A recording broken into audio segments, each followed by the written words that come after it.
기도하겠습니다. 거룩하신 하나님, 주님의 은혜와 사랑을 아버지 하나님께 감사합니다. 하나님의 은혜로 말미암아 우리가 구원을 얻어서 하나님의 백성으로 삼아주신 것은 우리의 행위로 얻은 것이 아니라 하나님이 주신 값진 선물로 주셨음을 저희는 믿습니다. 그러기에 우리는 할 말이 없습니다. 우리 할 말이 있다면 그저 하나님 앞에 감사하다고 고백할 수밖에 없습니다. 하나님, 이 감사하는 마음을 주님 오실 그날 때까지 잃지 않고 살아갈 수 있도록 인도해 주옵소서. 오늘은 특별히 마지막 제주일을 맞이하여 우리 주일학교를 위시해서 노년에 이르기까지 통합 예배로 하나님 앞에 영광 돌릴 수 있도록 인도해 주셔서 감사합니다. 어린 주일학교 아이들이 우리의 예배를 어떻게 드리는지를 눈으로 보고 경험하고 체험하고 하나님의 임재를 경험하고 이 교회를 책임질 수 있는 하나님의 다음 세대들로 잘 성장할 수 있도록 인도해 주옵소서. 오늘 들려주시는 하나님의 말씀을 통해서 깨닫는 은혜가 임하게 해주시고 그 말씀을 받을 때 믿음으로 받게 해주시고 그리고 하나님의 말씀의 음성을 들을 때 우리가 변화받아 정말 그리스도의 참된 복음의 증인이 되게 해주시고 그리고 복 있는 하나님의 사람들 다 되게 하여 주옵소서. 예수님의 거룩하신 이름으로 기도 올리옵나이다. 아멘. 우리 자유업 분께 인사합시다. 우리 함께 인사하실 때 축복하고 사랑합니다 라고 인사하십시다. 이제 한 1년 한 3개월에 걸쳐서 로마서의 말씀을 전부 다 마무리를 하고 지난주에 약속했던 것처럼 이번 주부터는 빌립보서에 나오는 하나님의 말씀을 통해서 함께 은혜를 경험하고자 합니다. 빌립보서는 바울이 감옥에서 편지를 통해서 전달된 서신으로 해서 그 빌립보서는 옥중 서신이다라고 이렇게 얘기합니다. 그리고 이 빌립보서의 특징은 바로 기쁨의 서신이라고 별명이 붙여집니다. 그만큼 빌립보서를 읽다 보면 저와 여러분이 빌립보서를 계속 앞으로 듣다 보면 그리고 말씀을 묵상하다 보면 점진적으로 하나님의 말씀을 통해서 이 빌립보서 교회가 어떻게 형성이 됐는지 그리고 빌립보서의 말씀을 들으면서 마음이 푸근해지고 따뜻해지고 하나님의 사랑을 느낄 수가 있을 거라고 좀 기대가 됩니다. 자, 이제 1절을 한번 들어가겠습니다.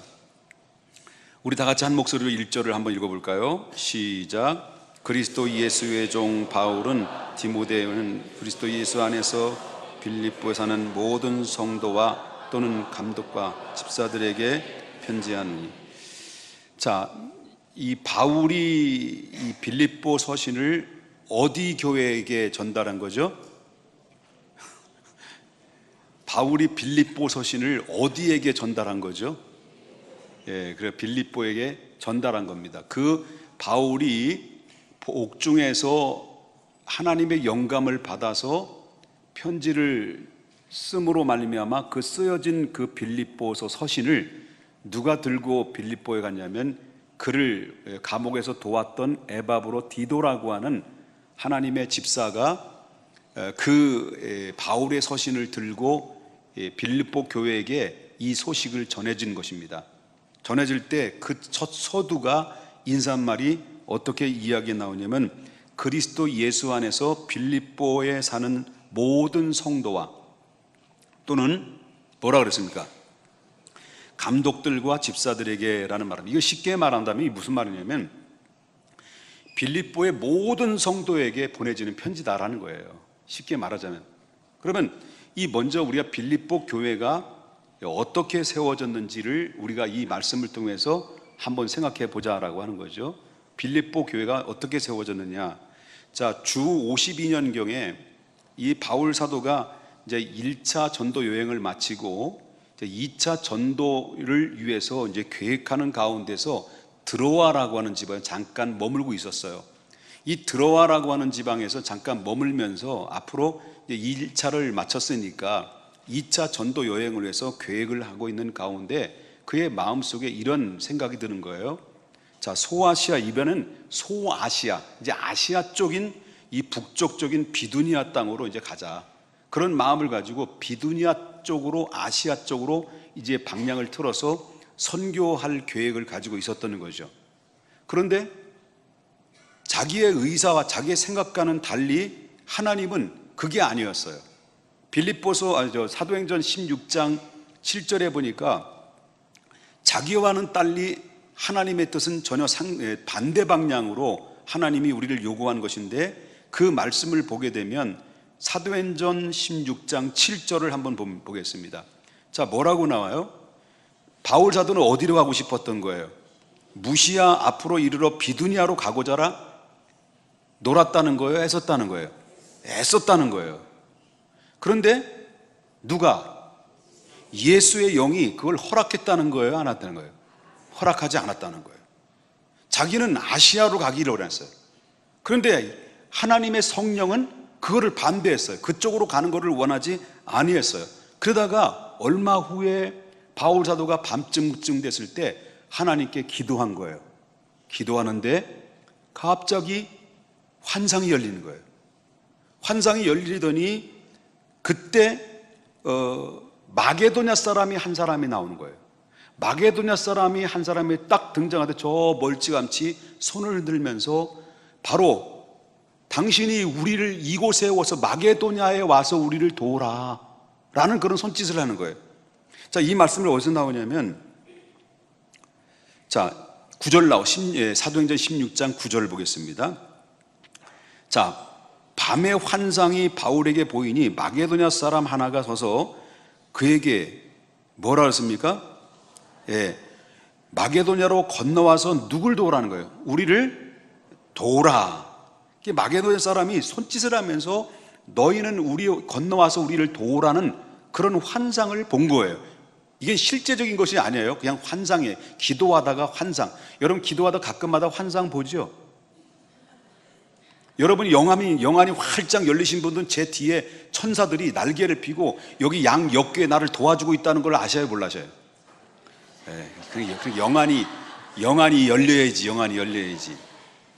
기도하다가 환상이 팡 열린 거예요. 그런데 저만치 마게도냐 사람이 우리로 와서 좀 도와줘라 라는 간청을 하면서 이렇게 요청을 들어온 거예요. 그래서 바울은 그 환상을 보고 하나님께서 마게도냐로 가서 복음을 전하라 라고 하는 하나님의 명령인 것을, 하나님의 섭리인 것을 그때 받아들입니다. 그리고 바울은 곧바로 아시아로 그렇게 가고 싶었지만, 자기의 뜻은 아시아로 가서 복음을 전하는 것이지만 하나님의 영이 막으셔서 마게도냐라는 지역으로, 유럽이라는 지역으로 가서 복음을 전하라는 그 명령인 줄 알고 그 말씀에 순종을 합니다.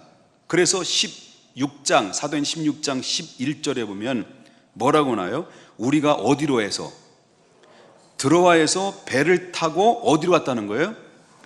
사모드라게로 직행하여 이튿날 어디에 난 거예요? 네아폴리로 도착이 된 거죠. 그러면 보세요. 드로아라는 지역과 네아폴리라는 지역은 거리상으로 볼 때는 어느 정도의 거리냐? 약 22km 정도의 거리입니다. 여러분 22km는 오늘 차 타고 가면은 금방 가잖아요.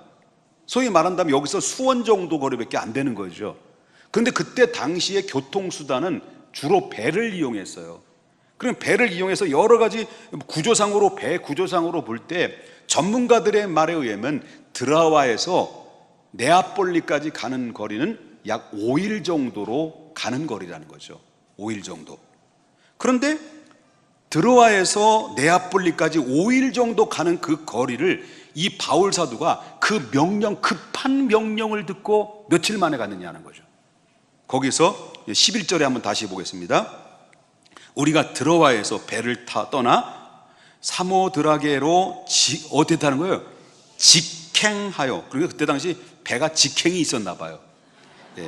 직행하여 며칠 만에 간 거예요. 5일 정도 걸리는 거리를 직행 타고 그냥 이틀 만에 그냥 슝 하고 간 거예요. 벽을 뚫고 그냥 간 거예요.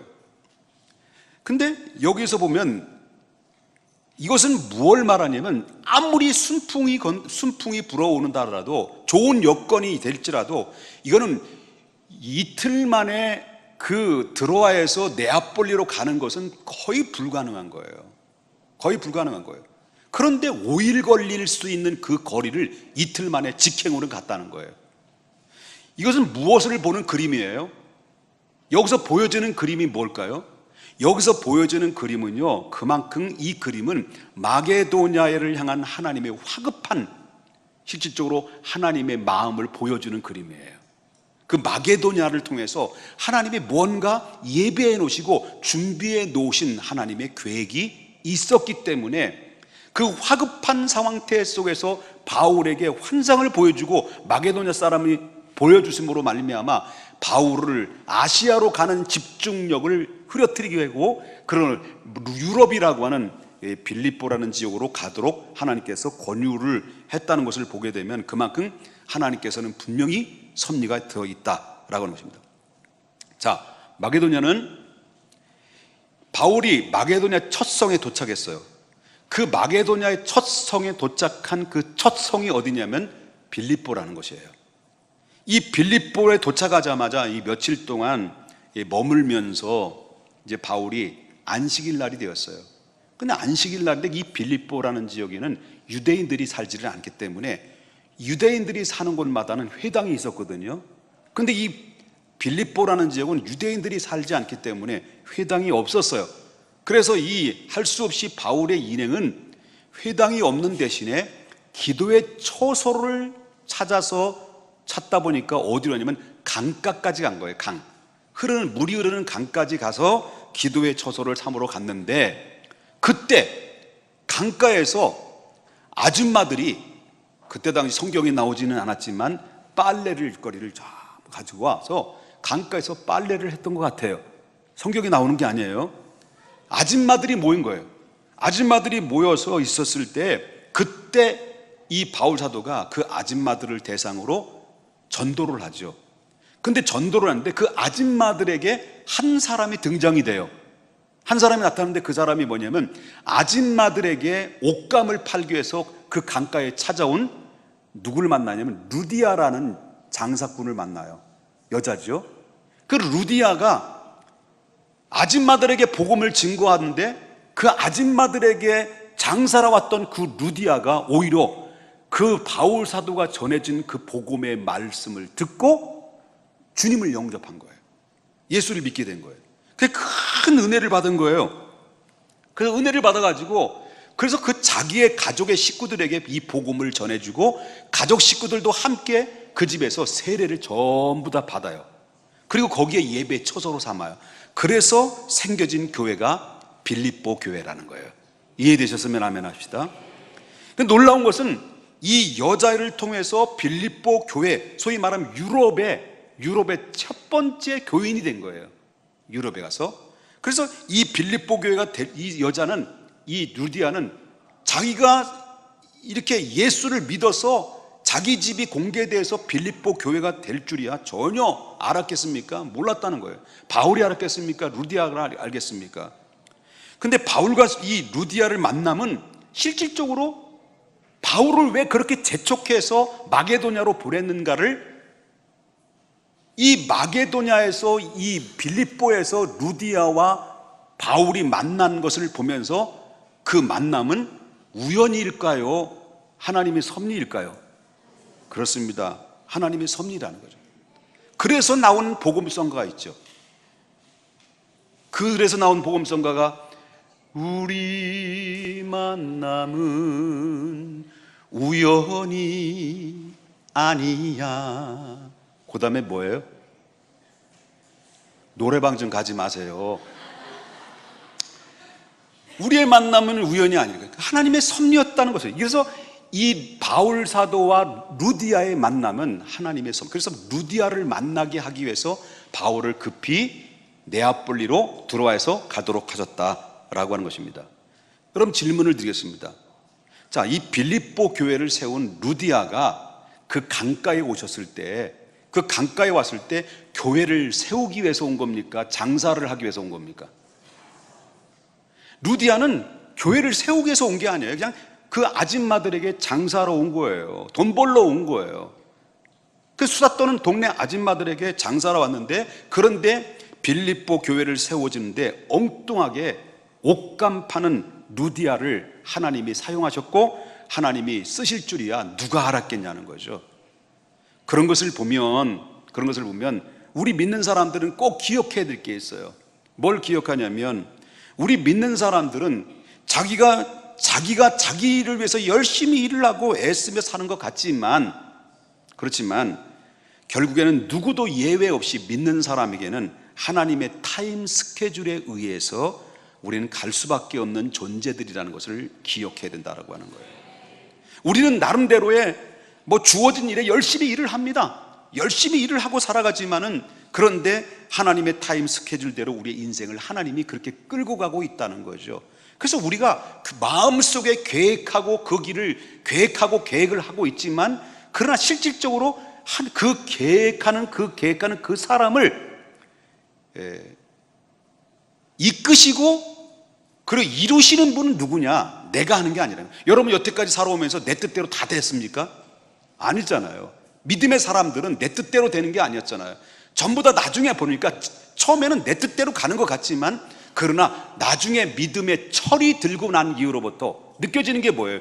하나님의 인도하심을 따라, 하나님의 스케줄, 타임 스케줄에 따라서 내가 지금 이렇게 은혜 가운데 이끌려가고 있구나 라고 하는 것을 느껴지는 거 아닙니까? 자, 그런데 빌립보가 누구에 의해서 교회가 세워졌다고요? 루디아라는 이 여자를 통해서, 이 가족들에 의해서 세워졌어요. 근데 이 빌립보 교회가 세워지는 가운데서 루디아만 하나님의 쓰셔서 루디아를 통해서만 이 빌립보 교회가 형성이 되느냐? 그건 아니라는 거예요. 거기에는 빌립보 교회가 건강하게 성장하는 과정 속에는 거기에 빌립보 교회에 협력하는 또 다른 인물들이 두 사람이 등장이 돼요. 그 두 사람이 등장되는 이유가 그에 대해서 말씀드리겠습니다. 어느 날 바울이 자기 동력자인 실라와 함께 길거리를 향해서 빌립보 거리를 이제 가는 가운데서 전도하러 가는 가운데 그 길거리의 도중에서 귀신 들려가지고 점치는 여종을 만나요. 귀신 들려가지고 점치는 여종을 만나서, 그리고 그 뒤에 점치는 여종의 주인이 있어요. 주인이 있는데 그 주인이 이 여종 때문에 돈을 많이 버는 거예요. 떼돈을 벌었어요. 그러니까 그런 가운데 있을 때, 그때 그 귀신 들린 여종이 바울이 지나가는 그 광경을 봐요. 바울이 지나가는 그 광경을 보면서 그 지나가는 바울을 따라다니면서 그가 외쳤던 말이 있어요. 그 외쳤던 말이 바로 뭐냐면, 이 사람들은 지극히 높은 하나님의 종으로서 구원의 길을 너에게 전하는 자보다 라고 사람들에게 막 이야기하는 거예요. 이 사람은 지극히 높은 하나님의 종으로서 구원의 길을 너에게 전하는 사람이로다 라고 막 이 여자가 막 설치고 막 괴성을 지르고 막 그러는 거예요. 그냥 한 번 그렇게 소리 지르면 괜찮은데, 날마다 바울을 곁에 따라다니면서 그 이야기를 계속 소리를 지르고 있는 거예요. 그러니까 이런 귀신 들린 이 여자가 이 바울 사도와 그 일행이 하나님의 종이라는 것을 알았을까요? 몰랐을까요? 분명히 아는 거예요. 그런데 이 행위는, 이 여자가 그렇게 괴성을 지르는 이유는 뭐예요? 복음을 전하기 위한데 도와주기 위한 거예요? 회방하기 위한 거예요? 바로 회방하는 거예요. 그래서 자꾸 뒤따라오면서 이 사람은 그리스도를 전하기 위한 사람이다라고 이 사람에 대해서 막 소리 지르니까 이 바울사가 귀찮잖아요. 귀찮으니까 이 여종을 향해서 이 바울사도가 예수 그리스도의 이름으로 내가 명하노니 이 여자에게 나오라! 했다는 거예요. 깜짝 놀랐지? 그랬더니 이 여자 안에 들어있던 귀신들이 하고 나갔다는 거예요. 그게 싹 빠져나가니까 이 귀신 들린 여자가 정신이 제정신이 들어왔을까 안 들어왔을까요? 들어온 거예요. 그래서 고침받았어요. 깨끗하게 고침받아 정상으로 돌아왔어요. 그리고 그 이후에 여종은 고침받고 난 이후에 어떻게 됐을까라고 하는 거죠. 성경에 나오지는 않아요. 근데 성경에 나오지는 않지만 저렇게 고침받아서 정상이 된 이 여자는 너무너무 감사하고 감격해서 이 여자는 예수를 믿었을 거라고 하는 거예요. 그리고 예수를 믿어서 그래서 루디아의 가족의 뒤를 이어서 예배 처소에 모여서 함께 예배를 드리고 거기에 그 교회에 훌륭한 일꾼이 됐을 거라는 것이 주축이다라는 거죠. 그래서 이 여종을 빌립보 교회에 설립하는 데 있어서 협력한 사람이다라고 그렇게 얘기하는 것이고요. 자, 다음에 빌립보 교회가 설립되기까지는 루디아 말고 또 다른 사람이 있었는데 그 여종 말고 또 다른 사람인데 그 또 다른 사람이 누구냐면 그 사람은 빌립보 감옥을 지키는 간수장이었습니다. 자, 귀신 들렸던 여종이 나사렛 예수의 이름으로 명하노니 떠나가라 했더니 귀신 들렸던 여종이 하고 떠나갔단 말이에요. 정상이 됐어요. 근데 정상이 됐는데 그 귀신 들린 여종 때문에 점쳐가지고 돈 벌어 먹었던 그 짭짤한 돈맛을 알았던 주인이 열 받았을까요? 안 받았을까요? 열 받은 거죠. 돈벌이가 없어지거든요. 돈벌이가 없어지니까 이 바울과 실라에 대해서 화가 나가지고 이 여종의 주인이 바울과 실라를 고발을 했어요. 관가에. 그래서 체포를 당했어요.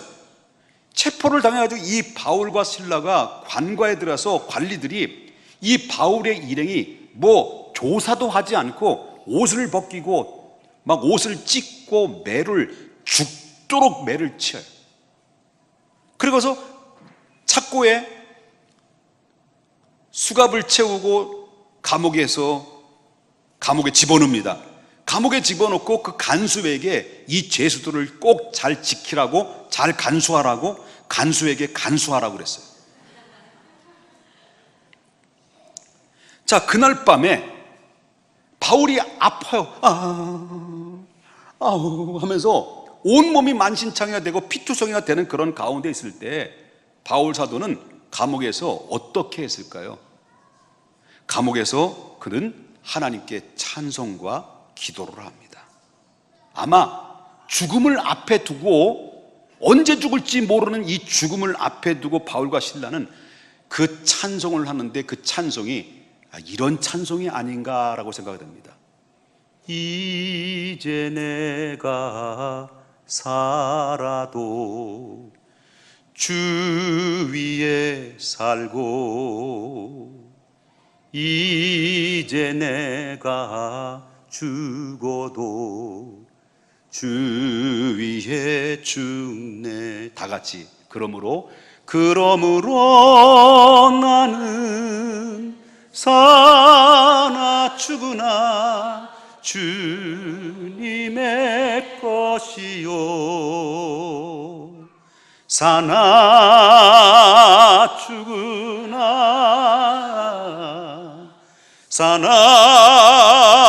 죽으나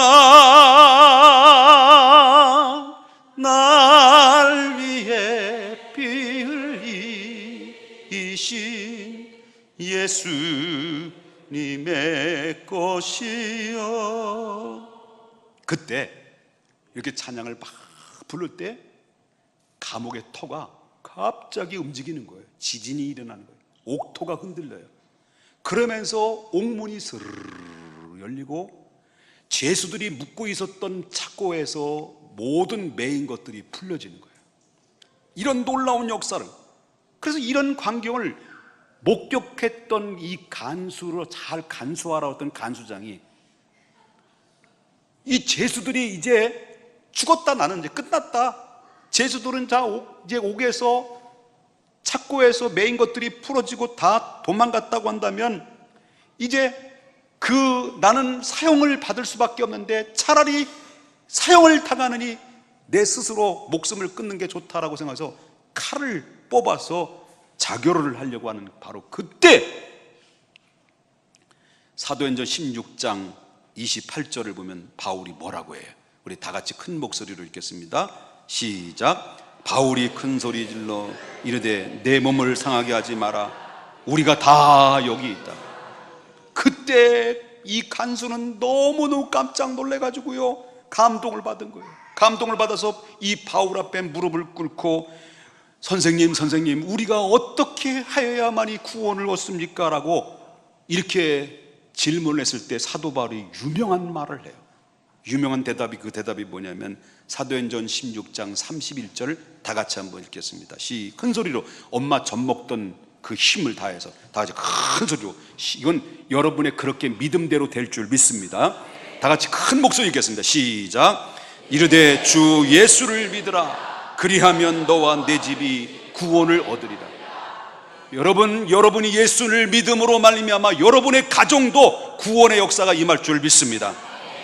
바로 주 예수를 믿으라. 그리하면 너와 내 집이 구원을 얻으리라. 그래서 그날 밤에 빌립보 감옥에서 그 간수장의 집으로 그가 초대를 받아가지고, 간수장도 예수를 믿고 간수장 때문에 그 가족 모든 식구들이 다 예수 믿어서 구원받아가지고 그 식구들도 빌립보 교회의 성도가 됐다라고 하는 것입니다.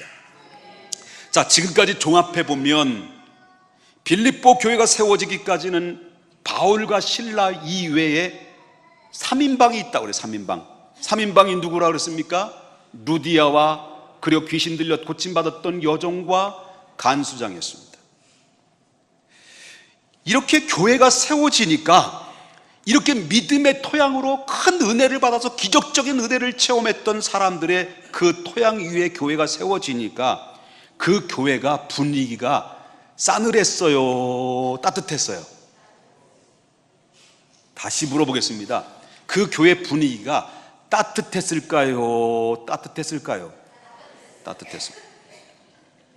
그리고 그 분위기는 너무 따뜻했고 섬세하게 섬기는 사랑이 넘치는 하나님의 교회로서 성장하는 그런 과정입니다. 그렇다면 저는 이 말씀을 소개를 하면서 빌립보 교회가 설립되는 이 과정과 이 과정을 통해서 우리가 받아야 될 교훈이 무엇인가, 여기에 대해서 몇 가지만 말씀을 드리고 저는 마치려고 합니다.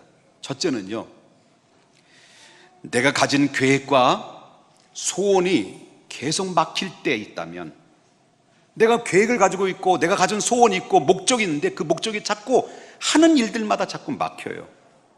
그 목적이 막혀요. 소원도 막혀요.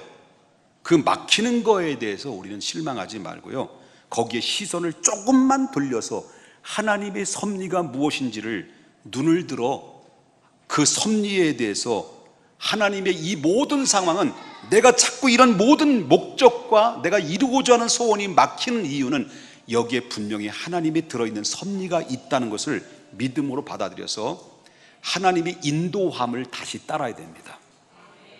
바울은 어디를 가서 복음을 전하기를 원했던 거예요.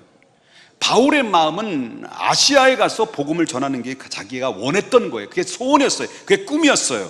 그러나 그 길을 막혔어요. 그런데 그때 마게도냐 사람이 그를 부르는 환상을 보았어요. 그는 환상이 하나님의 계획과 섭리에 의해서 있음을 믿고 자기의 가지고 있었던 모든 계획과 목표를 전부 다 내려놓고 하나님의 인도함에 자기가 순종을 하고 순응을 해요. 그 이후에 어떤 일이 벌어집니까?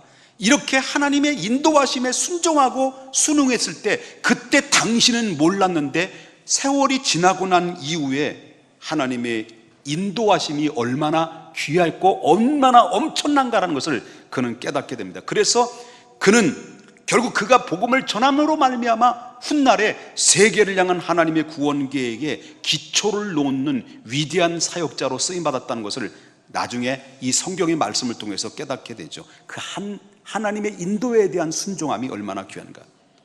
오늘 우리는 나름대로 여러 가지 계획과 좋은 계획과 소원을 가지고 우린 인생을 살아갑니다. 목적 없이 살아가는 사람도 있지만은, 그러나 목적을 가지고 나름대로의 그런 꿈과 소망을 가지고 살아가는 사람이 많습니다. 그러나 내가 세운 계획일지라도, 때로는 내가 가지고 있는 모든 소원일지라도 그것이 분명히 좋은 것임에도 불구하고 계속 막히고 있다고 한다면, 우리는 그 계획과 소원에 대한 내 고집을 포기하고 겸손히 하나님의 인도함을 받아야 된다는 거예요. 그리고 그 인도하심에 순종해야 된다는 거예요.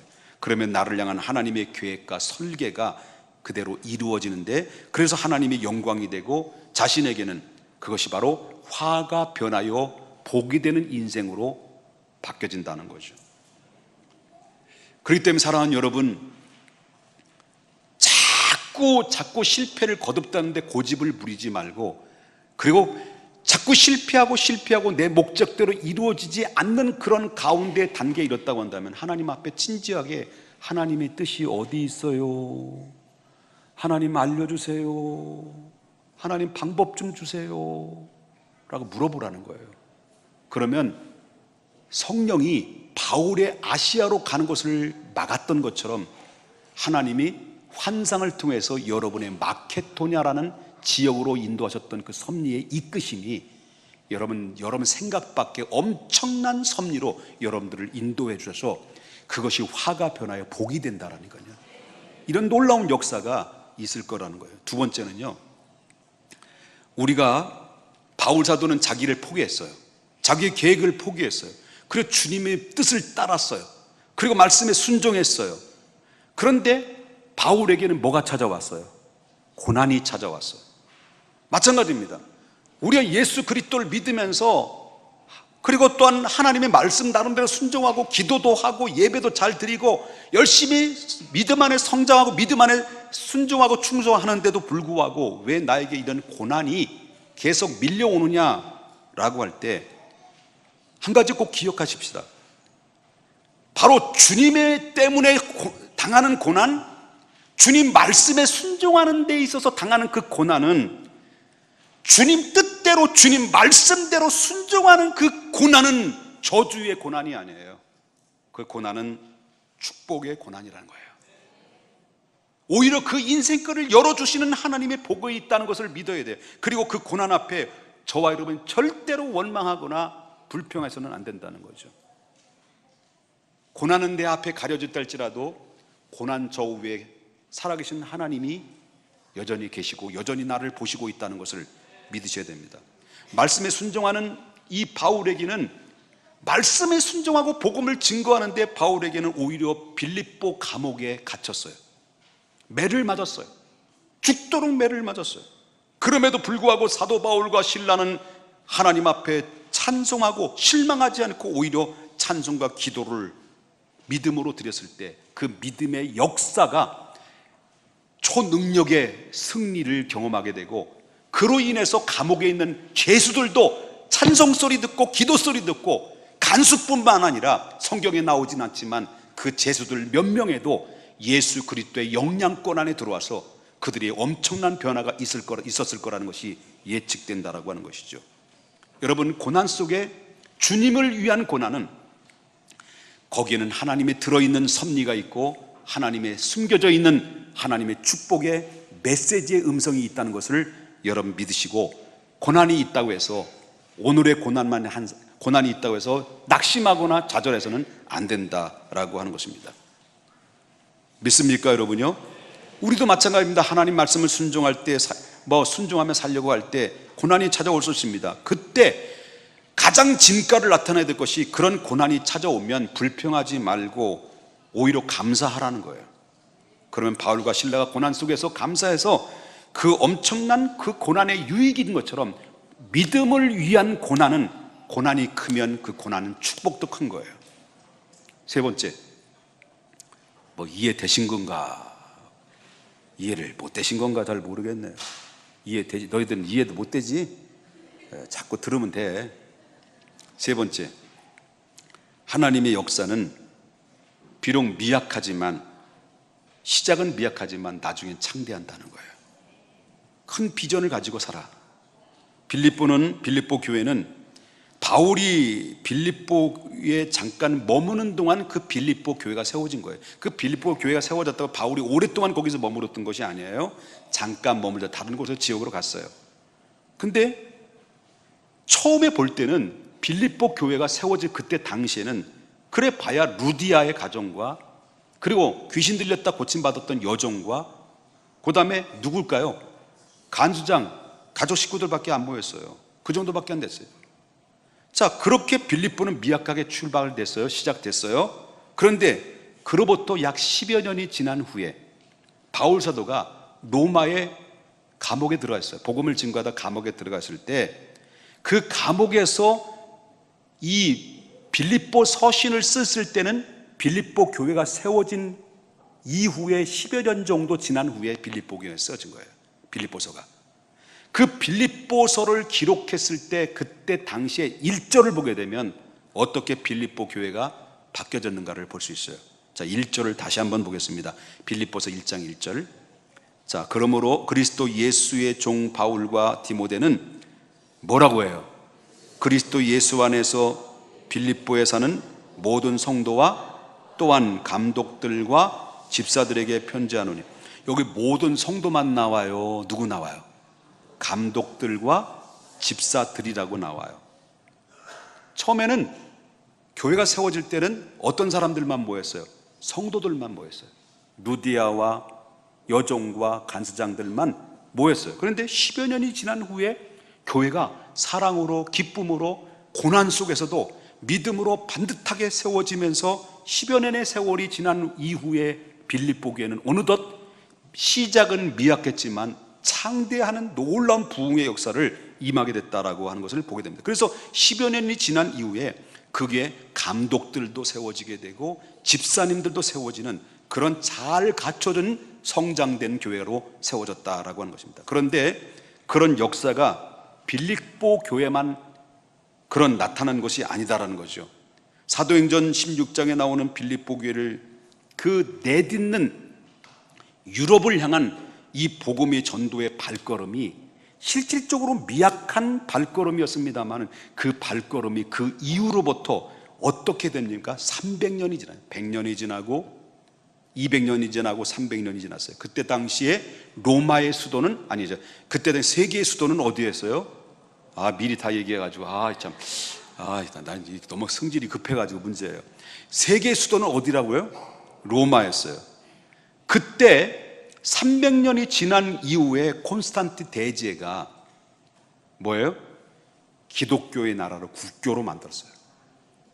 바로 뭐냐면 비록 유럽의 첫 발을 디딘 빌립보 교회에서 복음의 씨앗이 심겨지면서 그 복음이 확산되다 보니까 300년이 지난 이후에는 결국 그 로마가 기독교로 복음을 통해서 초토화돼 버리는 그런 엄청난 능력이 역사가 있었다. 이게 바로 시작은 미약하지만 나중에는 창대하는 능력은 우리가 나를 바라보고 내가 능력으로 내 힘으로 살아갈 때는 그 미약함이 계속 유지될 수 있었는지 모르지만 연약함에도 불구하고 부족함에도 불구하고 저와 여러분이 하나님을 바라보고 하나님을 의지하고 하나님 인도함을 따라 살다 보면 하나님께서는 반드시 미약한 우리일지라도 훗날에 나를 창대한 자리로 이끄시는 하나님의 역사가 임한다는 사실을 여러분 믿으셔야 될 줄 믿습니다. 여러분, 그러기 위해서 우리는 감당해야 될 하나님의 큰 비전을 품고 감당해야 됩니다. 분명히 하나님의 역사는 미약하게 시작했어도 나중에 창대됩니다. 우리 교회 다음 세대들이요, 사랑하는 우리 주일학교 학생들, 청년들이요, 가슴을 넓게 열으십시오. 그리고 하나님의 큰 비전을 가슴에 품으십시오. 그리고 여러분이 10년이 지난 후에 빌립보 교회가 이렇게 엄청나게 안정적이고 커다랗게 성장됐던 것처럼 그 빌립보 교회가 그 유럽의 복음을 내딛는데 기초석이 돼서 그 로마를 복음을 통해서 초토화시켰던 것처럼 여러분의 다음 세대인 여러분들이 훗날에 10년이 지난 후에 그리고 여러분 세대 다음 세대들이 또 다른 다음 세대들이 이 나라뿐만 아니라 마지막 주님이 재림할 그날 때까지 세계를 변화시키는 수많은 인재들이, 글로벌 시대 리더들이 여러분 가슴속에 그 십자가의 은혜를 잊고 가슴을 넓게 피고 하나님의 비전을 가슴에 묻고 품고 살다 보면 하나님께서 시작은 미약할지라도 나중엔 창대케 되는 놀라운 역사가 임하게 될 줄 믿습니다. 얼굴 못생겼다고 실망하지 마세요. 얼굴 잘생긴 남편 만나면 돼.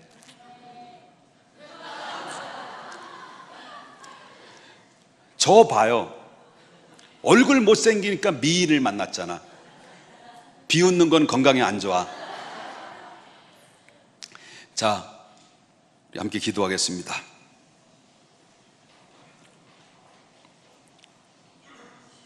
하나님 아버지, 우리 빌립보 교회를 향한 서론적인 말씀을 우리가 들었습니다. 이제 본격적인 빌립보에 대한 말씀을 들었는데, 하나님, 우리가 내 뜻이 아닐지라, 내 뜻이 내가 이렇게 계획할지라도 그 걸음을 인도하시는 분은 여호와시고 그 성취하시는 분도 여호와심을 믿습니다. 내가 자꾸 시행착오 일어났을 때 하나님의 뜻을 물어보고 하나님 인도함을 따라서 가다 보면 거긴 루디아도 만나게 되고, 그리고 또한 간수장도 만나게 되고, 그 믿음의 동력자들을 만나기도 합니다. 하나님 아버지, 그런 만남이 이루어지게 될 줄 믿습니다. 하나님, 주를 위해서 고난당하고 내가 주님 뜻대로 믿음대로 살아가는데도 불구하고 자꾸 고난을 만난다고 할 때 그 고난은 저주의 고난이 아니라 축복의 고난임을 믿습니다. 하나님 아버지, 시작은 미약하지만 나중에는 창대케 하시는 하나님의 섭리로 우리는 늘 아버지 바라보면서 가슴을 넓게 펴고 하나님의 비전을 내 마음에 품어서 하나님 미래를 향해서 준비하는 하나님의 교회가 되게 하여 주시고 우리 모든 성도의 가정이 되게 하여 주시옵소서. 예수님의 거룩하신 이름으로 기도 올리옵나이다. 아멘. 이 시간 다음 세대들인 우리